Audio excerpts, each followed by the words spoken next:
Greetings and welcome to In-Depth. I'm Dike Rostant.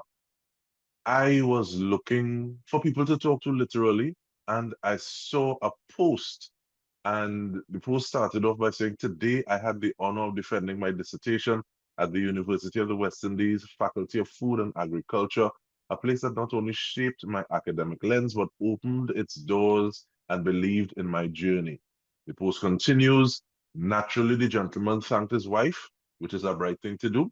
But it goes from UWI roots to urban partnerships, from the field to the classroom, from vision to victory. This moment is bigger than me.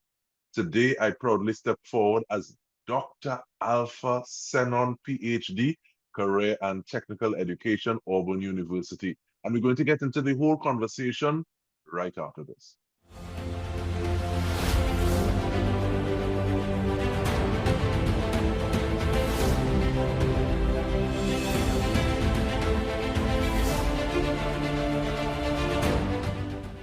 Welcome, sir. I'm not sure. Should I say Dr. Sennon? How you do, sir? I'm good, my brother. I'm good. Thank you so much for having me. It's indeed a pleasure to be with you, on this after having this title, being the first news station to be able to interview me. I'm happy and I'm honored and I'm proud. TTT. And I say thank you, and this just speaks a level of consistency in terms of having not even necessarily being a fly on the wall, but speaking to you at different points along the journey. And I smiling because we even talking to you before it shifts on the name that we see in at the bottom corner. It's still saying Alpha Sennon, it's not saying Dr. Alpha Sennon. So I we're think grateful I for think it that. will change, man. Alpha Sennon is the name, but I understand what you mean. And even with that, I can imagine some people not necessarily asking if you're going to switch it up, but asking, so the work that you're doing, you've been doing it. What does this PhD mean to the work that you're doing? What does it mean to the community?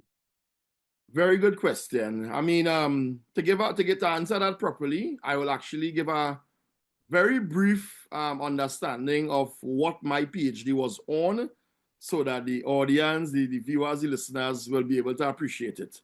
So I essentially did the PhD on autoethnography of Alpha Sennon as it relates to the development of YFAM, engaging youth and children in agriculture to achieve food and nutrition security. What that says is this, that my PhD or my dissertation or thesis as we call it, it really takes a deep academic, cultural, social, environmental deep dive into me as a person, not from just starting YFAM, but from the beginning of my journey into what we call life. And so the word autoethnography, it sounds like biography, right? But it is a little deeper than biography in that it digs deep into all the reflections throughout the journey, all the cultural things, the social things, the family life, the friend life, the schooling, what did the pioneer do to me? A big part of it is the pioneer, as you could imagine, right? How much discipline and creativity did that lend to me as a person to develop what YFAM is and what Agriman is today. So think about this, my journey, it was broken up into like 8 parts. Sowing the seeds, the initial things that watered me, nurturing the seedling. Who are the people that came into my life as mentors, as guidance, as professors, broadening the branches, the networks, the community, spreading the roots, and well, of course, me being very metaphoric, we had to break it up into teams now throughout my entire journey now, coming straight down into harvest season, post-harvest plate, and even going from, we have to mention trimming the thorns. What were the challenges? What were the struggles? What were the setbacks along the journey? The obstacles. How did we turn them obstacles into opportunity? And then thenceforth now into from plant to policy, which is essentially now me giving recommendations into youth and agriculture, giving concrete solutions and providing a nice framework for the development of youth and agriculture, not just in Trinidad and Tobago, but more so for the Caribbean scene. And of course, it can be used globally as well too. So, having said all of that there now, this is me now, what this PhD now, it puts agri-edutainment, because that's at the center of what we do, right? For folks who are not sure what that is, it's simply teaching agriculture and making it fun. Educational entertainment, right? So we merge it, of course, and call agri-edutainment, which is we, utilize Agriman, the superheroes, the comic books, the cartoons, how we do our methodologies in teaching on the farm and the classroom, school gardens, and you name it, right? So using dance and singing and pan and drum and all these fun, creative, cultural stuff.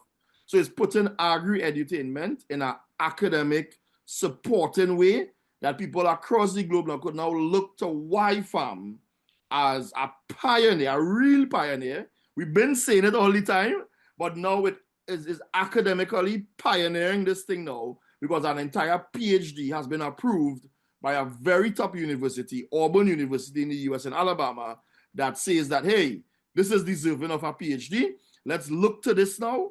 Let's look to the research of this agri-edutainment now and see how this could change the world. See how people could use this now and utilize it now in their methodologies in teaching and their classrooms and they're on the farm and off the farm, right? So I think in a nutshell, for me, that's the first thing, yes. But it's very important for me as well too, giving young people, young farmers, young agripreneurs, giving them the motivation, the inspiration, the encouragement to never stop learning, never stop growing. And I feel like if that is so important for me, the community around me, I want them youths and them to just know that, hey, yeah, we get some subjects. Sometimes people get so comfortable with that. I guess 7-1, hey, I'm bright, But then, and like you stop be teachable or learnable, and you're just satisfied with that. You maybe get a job, no problem, right?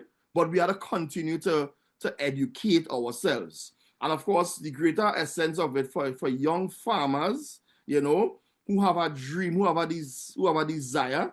And my new statement is that dreams are not for only when you're sleeping. We are allowed to dream while we are awake, but see them dreams come true. And vision without action is daydreaming, and action without vision is a nightmare. So we have to tie the vision, the action together and dream big, educate ourselves. And Dike, I started Y-Farm with a hashtag on Facebook 2015, and then we went to Tobago and we launched it, and now 10 years later, praise be to God, I have a whole PhD to my name regarding this. And I mean, that is Y-Farm. That is my story. That is my journey. But how many other people out there have great stories where they started some projects, have a conversation, and from nothing, it became something. That is one of the things I want to ask about. And I say that because there's so many, and you're talking on my post reason, because we have so many things that we have had to devise, we've had to build, we've had to come about with because we didn't necessarily have a choice. And because of the genesis, many times we don't necessarily rate them, we don't necessarily give as much credence. Yeah. And then somebody comes from outside, they sit at the feet of elders, and then they go with the knowledge. So it's a very different sort of exercise when you place yourself in the center of that academic journey and you have your lived experience and you're scrutinizing that with a level of academic rigor. And what does that say going forward? And that is something that I wanted to talk about a little bit. I'm not sure we have time, but how important though is it that we are able to, one, document, two, tell our stories, three, scale it out because we have something to say?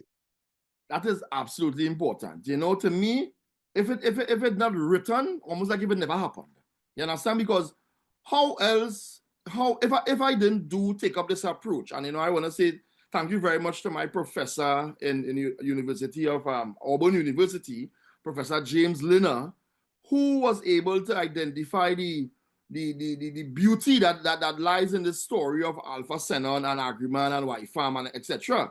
Because I mean, I wouldn't be around forever to be able to tell the story when I go to graduation on a stage or talking to a group of students. but they now could pick up this publication and they have it in their hand. I'm just saying 30 years later, 40 years later, we have to document these things, whether it be via academia, thesis, dissertation, you name it, whether it may be by a book, whether it may be by a journal, a handbook, whatever it may be. It is very important to not lose the cultural framework of it, the environmental framework of it, the social framework of it, to be able to really make it last a lifetime and lifetimes to come. So it's very important. And of course, that authenticity, that indigenous knowledge, because in my thesis speaks so much to that. And I'm just happy that I was able to just speak my truth, about all what went through. Obviously, not every single thing, but you have to kind of pick and choose what you go talk about. Or I say, end up with, 2,000 pages, right? But at the same time, being able to speak my truth at very relevant things and very timely to now is what makes it remarkable as well. And we're going to come back for you to continue speaking your truth after we return from this break. We are speaking with Dr. Alpha Sennon. And I like how it sounded, man. Let's have a song. So stay with us. We'll return after this.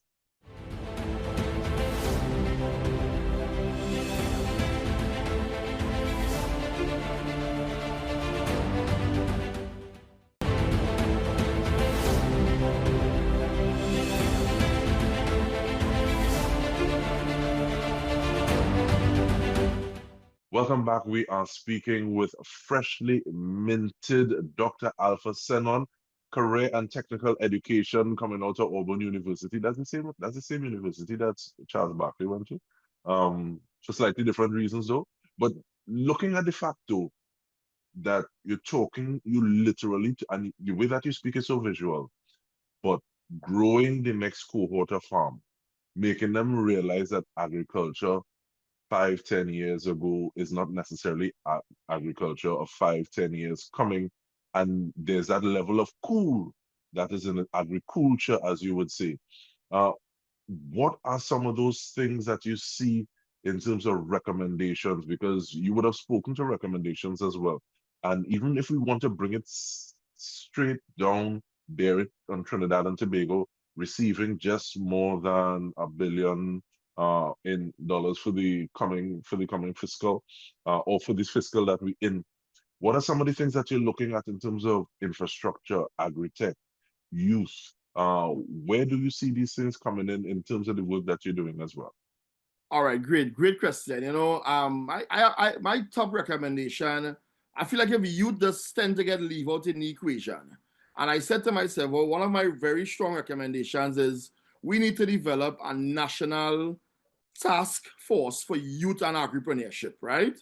Not just a talk shop committee kind of thing, but with key pointers and key deliverables to be able to change the status quo where youth and agripreneurship is concerned.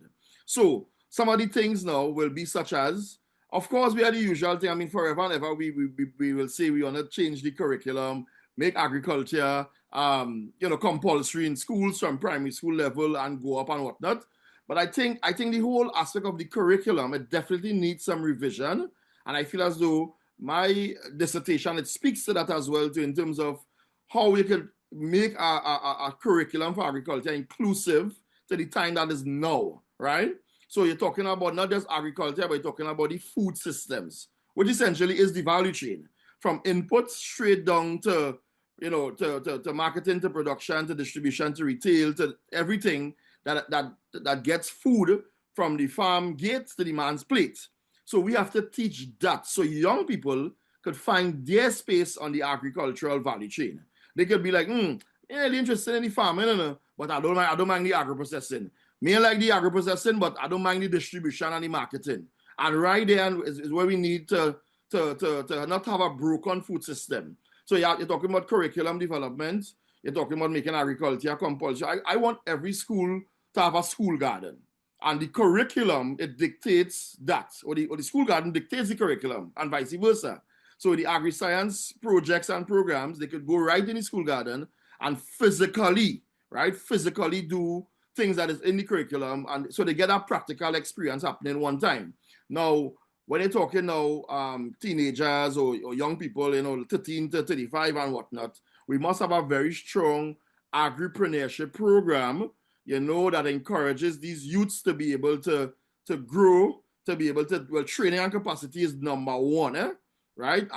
But then we must be able to give them the resources. Because we can't be talking all this training, all this, and then people they don't have land, they don't have capital, they don't have labor, they don't have anything. It's young people we're talking about here, let's be real. But we have young people who are willing and who are interested. So whatever program to be revised, revamped, create a new, I don't know, but let's have that program to be able to do that. And I also speak to that. Something else I'm recommending too, this is from the perspective of job creation. I want a private sector support to be able to build a national agri-career kind of platform, which is online, where young people could submit, who come out of UE or even high school or whatever, they could then submit their resume. They are looking for jobs. These are the jobs available. It could be, locally, regionally, for young people to be, and this is very important. They can realize that there are jobs existing out there in the market, so it pushes them to want to go and study more. Because a lot of these schools, you'll hear them say that there's a decline in young people coming in the agribusiness program, and the agri-economics program, etc. So these are things for students. Young people want to know that when they graduate, they could get a work. You understand?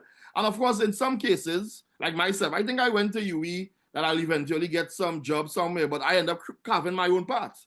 And sometimes, like myself, you could carve your own path as well and create your own empire, right? So they have that. And I think from a national perspective now, in terms of agriculture on the whole, it's time we start to focus in on a particular commodity or commodities. There's a few that we could compete with internationally, right? We have this been scattered all through the years. Our cocoa industry, it definitely needs some revitalization, some revamping. We could compete with cocoa in a big way. There's so many cocoa fields, estates that are abandoned. Right? We could compete internationally based on the quality of our Trinitario cocoa beans, right? And you say that, and you say that, we would have just had a grouping from Tobago winning another award with regard to, what is the name of Mr. Dove Farm by? Jeez, it escapes me at this point in time. But look how fit, most likely we'll have a Isle of Tobago with Carissa Douglas that will be a feature in it.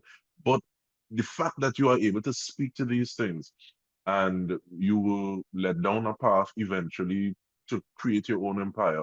Who are some of those names? Because you did speak to mentor and mentorship, and I think it's so important so that people see people coming up. Some of the names that I would know, in addition to yourself, you have people like Omar Dat Maharaj, Dr. Omar Dat Maharaj, Riyad Mohammed. You hear names like Norris Dionarine. You can't forget people like Nirmala Devi Singh, who is almost like the chief campaigner for NAMDEFCO. But who are some of these people that you get a little energy from to continue? Brother Shiraz can always behind it. Who are some of these people for you? I have some. To be honest, every single name you call there as well too. But in addition to them, Professor Wayne Ganpat, I have to give him his flowers. Well, on Friday, he's actually part of my committee as well. He's a former dean at the Faculty of Food and Agriculture. Very action oriented person. He was able to be part of my committee as well for my dissertation. So I really want to say shout out to him. And then you have folks like Mr. Winston Rudder, who was our ex-ADB chairman and ADB and Cocoa Development Company chairman as well too. He worked at FAO for many years. He's a very, very vibrant person. Mr. Steve Maxime, who has something called the climate, the CSAC, the Climate Compliance Alliance tool that can measure how climate smart your farm is, right? And couple of professors in university, but deep down sometimes the people on the ground, like my brother Akinola Sennon, George Caesar, these people from Deltones, who really mold and shape the concept, and from starting Y-Farm and starting Agriman back in the days, really drive it now. They give you the energy now, like this thing making sense. Let me do it. Like I remember when we went to Tobago to launch it, a few of them were in a studio in Cuba coming up with the Agriman song, Agriman, and they send over the file and we get to play it in Tobago the next day. And all them is things that happened 10 years ago, but they're so important to today. So, shout out to all the people, the pioneers, the mentors, the friends, Miss Diana Francis from AICA, who is a supporter, unwavering supporter of YFAM and Agriman, Dr. Chani Sin Martin. So many people that could definitely be mentioned, and we're gonna say thanks to everybody because our journey that they walk with me and continue to walk with me. And my friends in the media, who always look out and say, Alpha, let me talk a little bit, Big up to you, Mr. Dike. It's a pleasure to be able to have you on our side to spread these good news, And actually have a hail for you from somebody. I'll share it after. But looking at the time, because I have to hold it to this because we have about a minute and a half. What is next coming from YFAM? So YFAM is about to launch our Agriman's agriculture e-learning platform, right? Which essentially is all that we do on the ground. Because we realize that, schools will call us. And maybe some schools who listening to watching this right now might be like, wait, I call Alpha and here come as yet. We've been going, but it's can't go to all because of limited resources and there's only so much you could do in one day.